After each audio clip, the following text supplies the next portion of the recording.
Não há outro caminho para a gente poder se autodenominar um país, um povo desenvolvido, se não for pelo acesso de todos à educação. É um direito fundamental e essencial, garantido por lei e que tem impacto profundo nas nossas vidas. As pessoas às vezes me perguntam assim, Silvana, mas vocês não vão transformar o mundo? O mundo todo não, mas o mundo daquelas pessoas que a gente tem o contato, certamente que a gente pode transformar. A educação diminui a pobreza e a violência, melhora a saúde, desenvolve a economia, ajuda a gente a compreender melhor o que nos cerca. Eu aprendi a respeitar o próximo e os especiais. Eu aprendi a respeitar toda a natureza, a vida e todo mundo. Educação de qualidade para todos. É isso que a gente quer.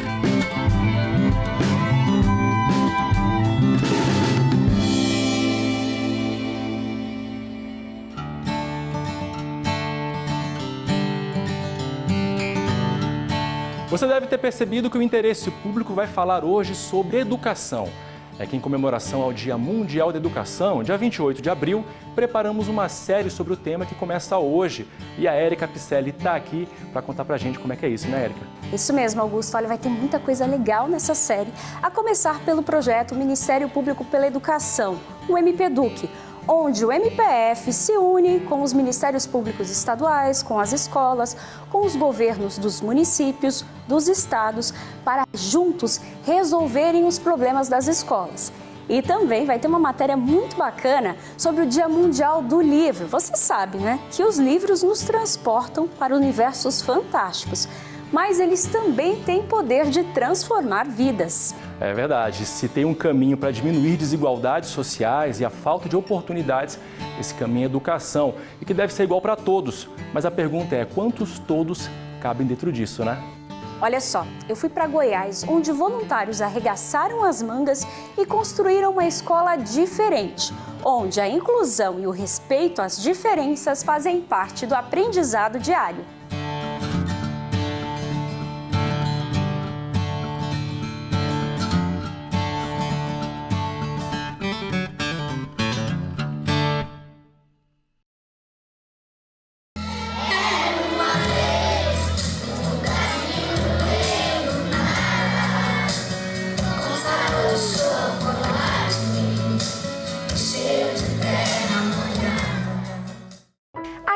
As salas de aula são casinhas coloridas que formam uma vila. As turmas recebem nomes de elementos da natureza e todos têm condições iguais para aprender.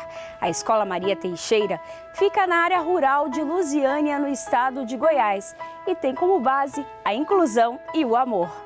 A escola é pública para estudantes com e sem deficiência. Ela foi criada e é mantida por voluntários que há 25 anos arregaçaram as mangas e transformaram o que antes era uma chácara em um centro educacional modelo.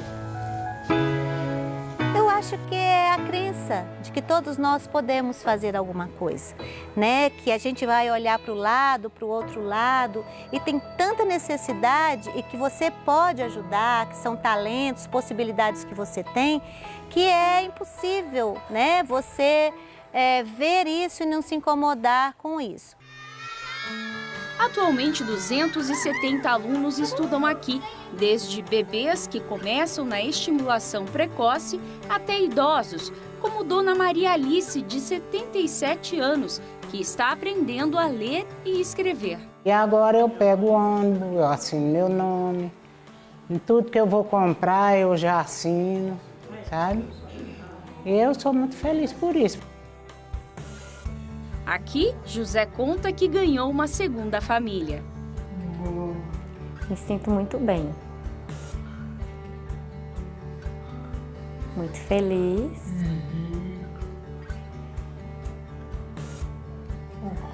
E muito amada. Já o Gabriel encontrou o ambiente perfeito para desenvolver todos os talentos que tem.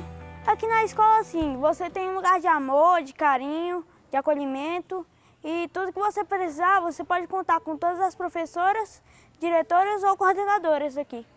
Além de português, matemática e outras disciplinas da grade curricular comum, eles aprendem Libras, participam de oficinas de arte, praticam esporte. Mas o que é mais diferente e legal é que aqui o amor é disciplina. É viver o amor na sua integridade, é viver o amor na prática. Ao invés só nos poemas, nas músicas, aqui nós colocamos em prática nas nossas atitudes e ensinamos isso para os nossos alunos. O Felipe tem autismo e só com essa rede de proteção está conseguindo se desenvolver. E eu não tinha nem muita perspectiva de ver ele realmente inserido numa sala de aula, entendeu? De ter essa vida escolar. Eu achava que isso não ia acontecer mais. E é assim, rodeada por muita esperança e dedicação, que a Escola Maria Teixeira cresce diariamente, na mesma proporção dos sonhos de todos que fazem a diferença por aqui. E quando eu crescer, eu quero muito ajudar essa escola. Então, esse é o meu sonho. Ajudar a escola em que eu nasci e cresci aqui.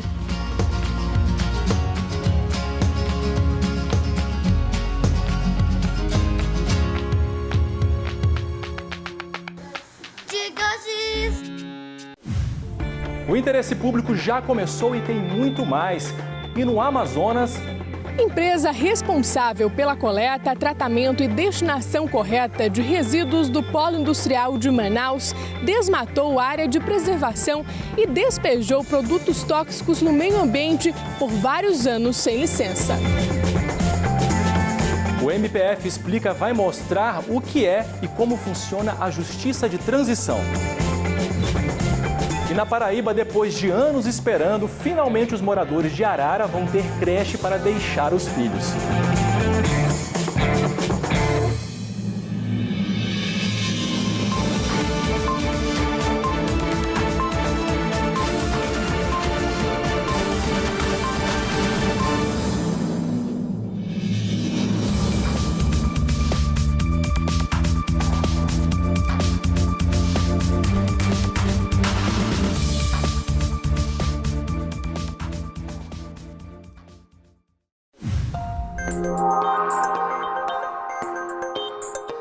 Uma cena que infelizmente se repete no Maranhão.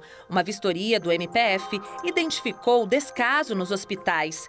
Por conta do caos na saúde, o MPF entrou com uma ação na Justiça pedindo que o Estado e o município de São Luís adotem uma série de medidas para melhorar a estrutura dos dois principais hospitais da região e que façam a reestruturação de toda a rede do SUS.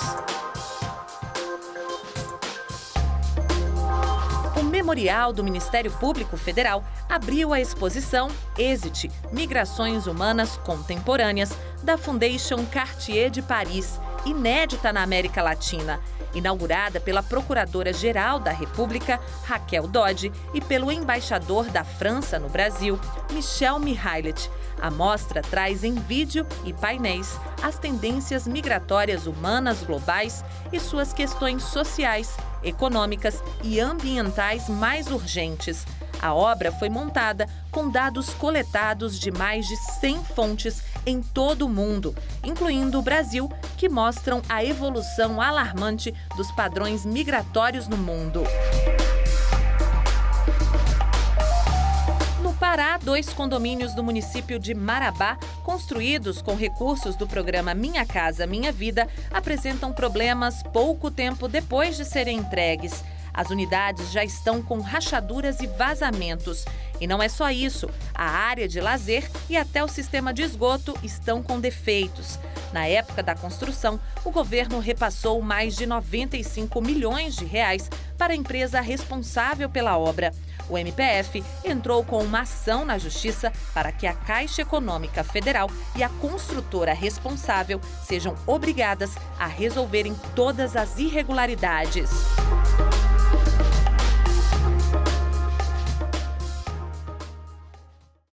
E no próximo bloco, empresa que deveria cuidar do destino de resíduos sólidos despeja produtos tóxicos em área de preservação em Manaus. A gente volta já.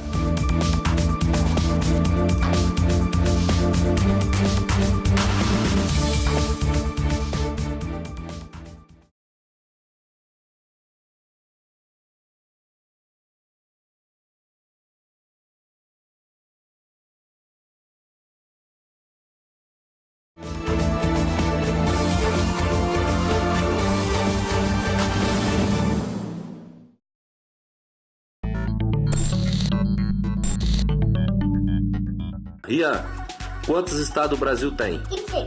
Qual é a capital do Amazonas? Manaus. Qual é a capital do Amapá? Macapá. Qual é a capital de Tocantins? Palmas. Qual é a capital do Maranhão? São Luís. Qual é a capital do Piauí? Qual é a capital do Ceará? Escritor, palestrante, ator, currículo digno de um profissional experiente. Mas ele tem apenas 7 anos. Depois de diagnosticado como superdotado, o pequeno gênio Rian ganhou fama e, é claro, foi parar nas redes sociais. E a hashtag superdotado também foi destaque. O termo superdotado faz referência a uma pessoa que tem capacidade intelectual acima da média, conhecido também como CDF, que significa crânio de ferro, ou só o famoso cabeção mesmo. Mas você sabe como identificar uma criança superdotada, assim como o Rian? Calma, se liga aí que a psicopedagoga Flávia Santos, que é expert no assunto, vai explicar direitinho. É com você, Flávia.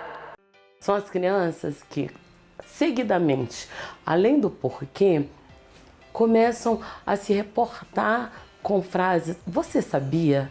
Você sabia? Tem um volume de informações relacionadas a uma única área ou a mais de uma área muito grande, capacidade de analogia, um inculcamento por temas específicos durante uma fase da vida. Estudar é muito divertido. Viu só? Então fica atento, porque pode ter um gêniozinho desse aí ao seu lado.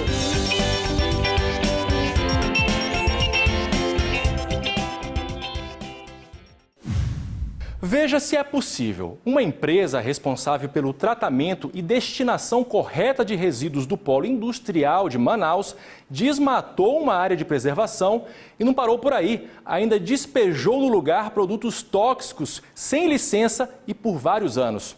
Acompanhe. A condenação do empresário José Augusto Cardoso Filho, sócio-administrador da Empresa Central de Energia e Tratamento de Resíduos da Amazônia, CETRAN, veio após o pedido do Ministério Público Federal.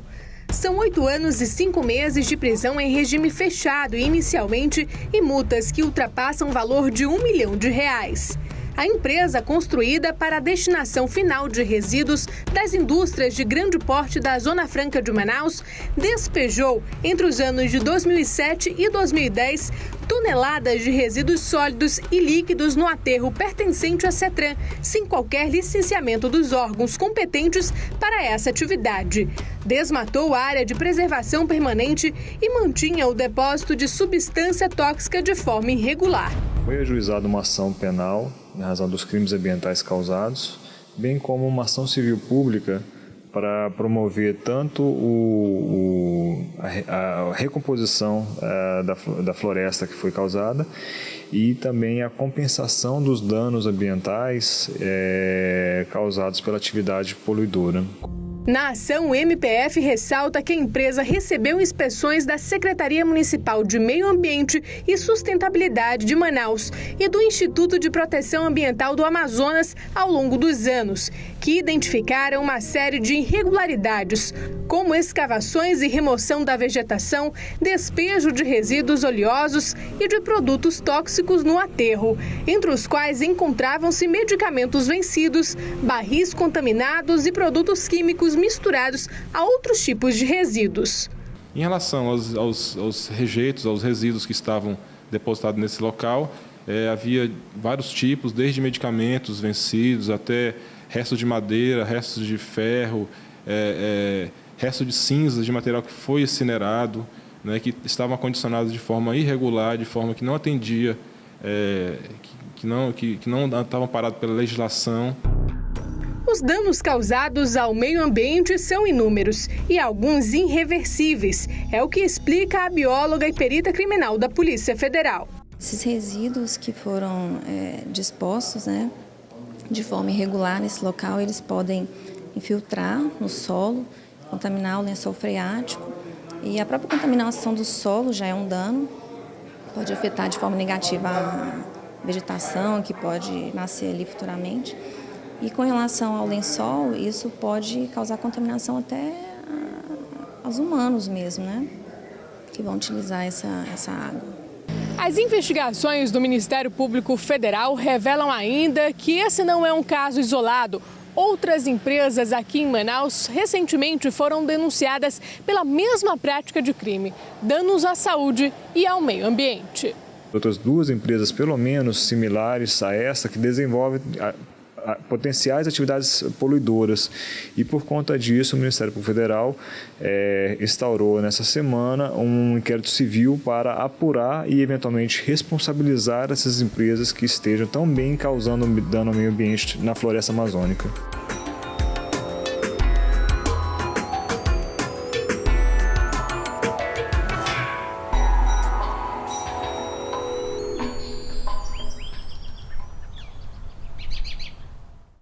E veja no próximo bloco.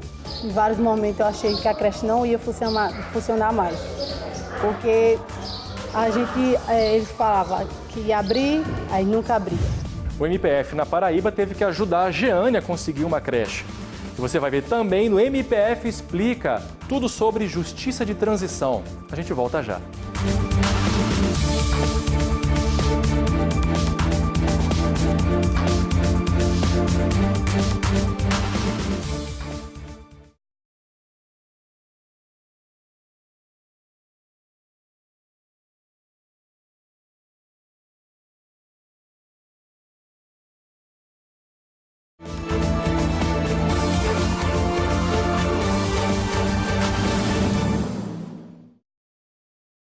As barragens viraram um problema grave no Brasil nos últimos anos, principalmente após as últimas tragédias.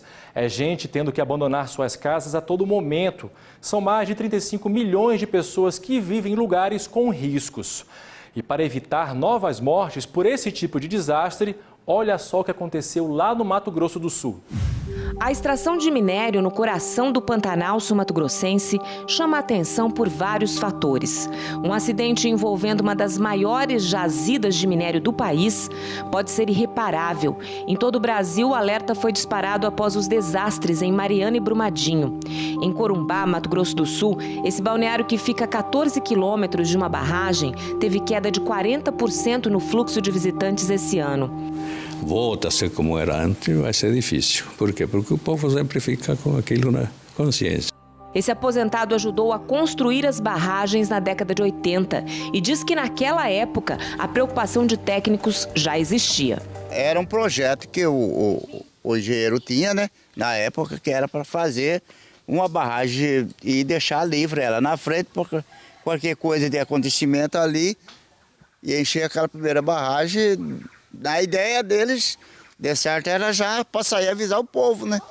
O clima de tensão aumentou por aqui no início do ano, após a constatação de problemas em 2 barragens da empresa Vetorial Mineração, que são de propriedade da MMX em Corumbá. Desde 2016, o Ministério Público Federal vem exigindo da empresa mais atenção e a recuperação de outros danos que causam riscos, como o conserto de trincas. E nem é preciso ter conhecimento técnico para se preocupar. Só de olhar a complexidade das estruturas e da extração de minério, a gente se impressiona.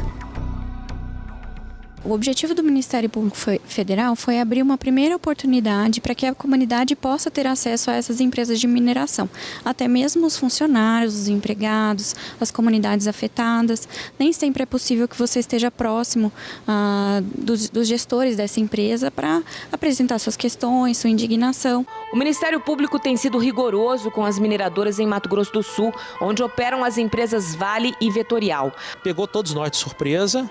Nós já tínhamos todo um projeto desenhado, precisamos rever parte de questões técnicas com relação à questão de gestão de barragens, e eu acho que esse evento aqui serviu para que a gente esclarecesse, principalmente a comunidade de Corumbá e Ladário, sobre as implicações do sistema de barragem e como é feita a nossa gestão. São muitas as dúvidas da população acerca das medidas de segurança em casos de emergência. A realização da primeira audiência pública para discutir o assunto em Corumbá foi uma forma de abrir essa oportunidade.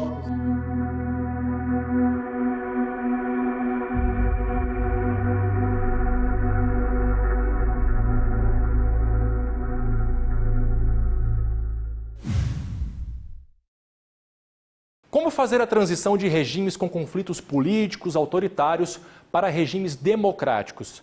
É para isso que existe a Justiça de Transição. O Márcio Fontinelli vai explicar para a gente.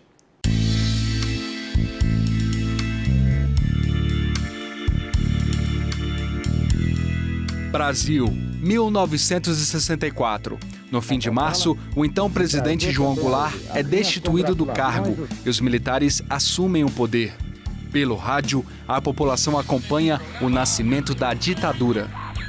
Agirei com a máxima energia contra os sublevados, alertando-os antes, para que não se deixem enganar por falsos defensores da democracia que os estão conduzindo para uma verdadeira luta entre irmãos. De 1º de abril de 1964 até 15 de março de 1985, o Brasil viveu o período militar. Foram mais de 20 anos de censuras, sequestros e execuções cometidos por agentes do governo. De lá para cá, o Brasil conseguiu restabelecer a democracia. Mas e os crimes que foram cometidos naquela época? Será que é possível voltar no tempo para punir os culpados? A resposta é sim. Você já ouviu falar na Justiça de Transição? Não, na verdade não sei. Não sei. Não. Nem ideia. Não. A Justiça de Transição é um conjunto de medidas judiciais e extrajudiciais que são adotadas para enfrentar o legado de graves violações dos direitos humanos durante períodos de regimes autoritários ou de guerras civis, de guerras internas. O mundo passou por 3 grandes momentos que fortaleceram a criação da Justiça de Transição. O primeiro, quando países que sofreram com ditaduras militares, como o Brasil e o Chile, conseguiram retomar a democracia. O segundo, quando a África do Sul colocou fim ao regime racista conhecido como Apartheid. E o terceiro, quando aconteceu a queda do Muro de Berlim, que dividia a Europa em 2 blocos políticos.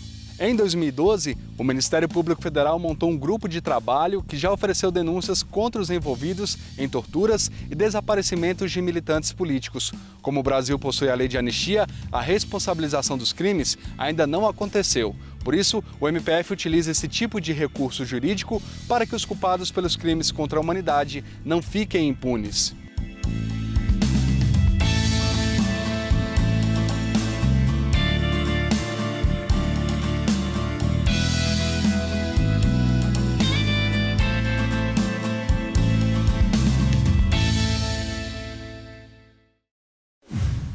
Quando a mulher trabalha fora e não tem com quem deixar os filhos, a preocupação é muito grande. Mas agora, as mães do município de Arara, na Paraíba, finalmente vão poder deixar os pequenos seguros. Demorou, mas aconteceu. As obras da creche, que estava prometida há mais de 10 anos, foram concluídas. O sentimento de Dona Jeane é de satisfação.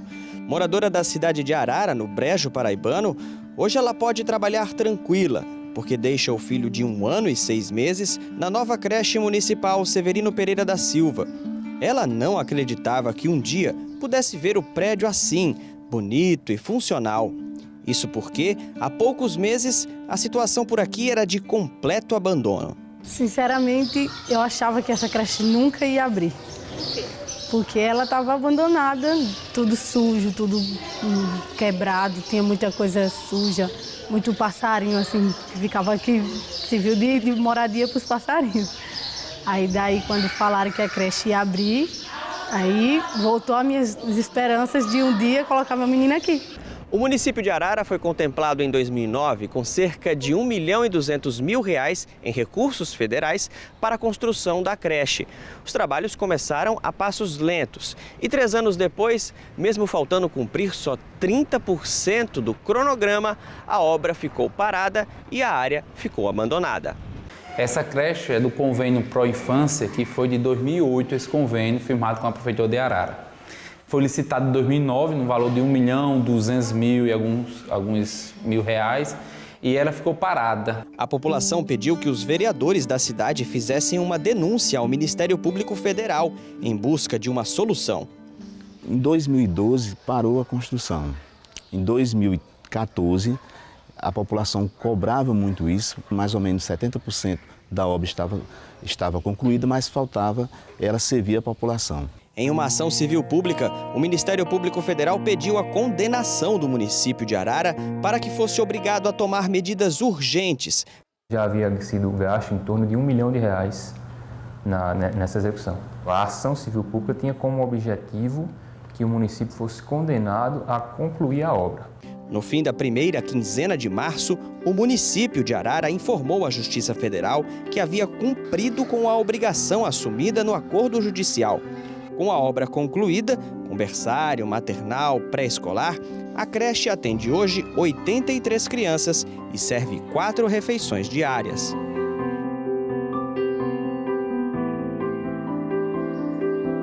Mesmo com a obra concluída, o MPF também quer que seja investigado o porquê de tanto atraso para a construção da unidade.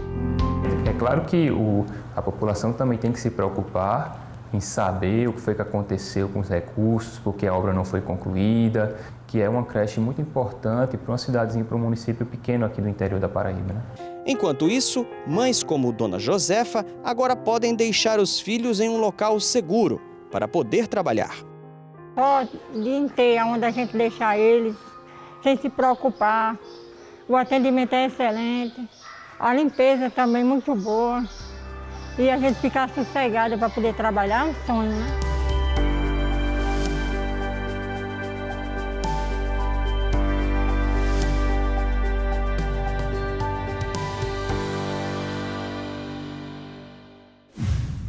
E o MPF quer que seja investigado o porquê de tanta demora na entrega dessa unidade. E chegamos ao fim do programa de hoje. Semana que vem a gente continua com a série sobre educação. Não perca! E você quer fazer alguma sugestão? O nosso endereço está aí na tela. Você pode rever também as reportagens no site do MPF e também no YouTube. Eu agradeço a sua companhia e até o próximo Interesse Público. Até lá, tchau!